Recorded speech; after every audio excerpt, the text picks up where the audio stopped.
जरी मध्ये पराभूत झाले तरी त्यांचं कमबॅक करण्यामध्ये अनिल निरोडेकर यांचा पण सिंहाचा वाटा आहे.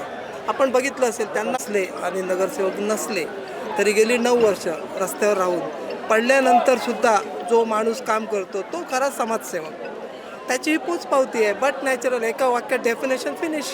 कसं माहिती आहे, 2 उमेदवारांचं ज्यावेळी कॉम्बिनेशन असतं म्हणजे कॉईन जर घेतलात आपण हेड आणि टेल असे 2 बाजू असतात. आम्ही ते नाणं आहे ते असं विभागू दिलंच नाही. आम्ही फक्त कमळ एवढीच निशाणी, या निशाणीचाच आणि या सगळ्या विजयाचं क्रेडिट गोज टू आमचे प्रदेश अध्यक्ष रवींद्रजी चव्हाण, पालकमंत्री साहेब नितेशजी राणे यांनी भरपूर मेहनत घेतली. मी त्यांचा मनापासून आभारी आहे. आणि आमच्या 10 नंबर प्रभागातली जी जनता आहे ती खूप सुज्ञ आहे आणि त्या जनतेने आम्हाला जो काय आशीर्वाद दिला लाईफ टाईम आम्ही तो आशीर्वाद कधीही विसरणार नाही.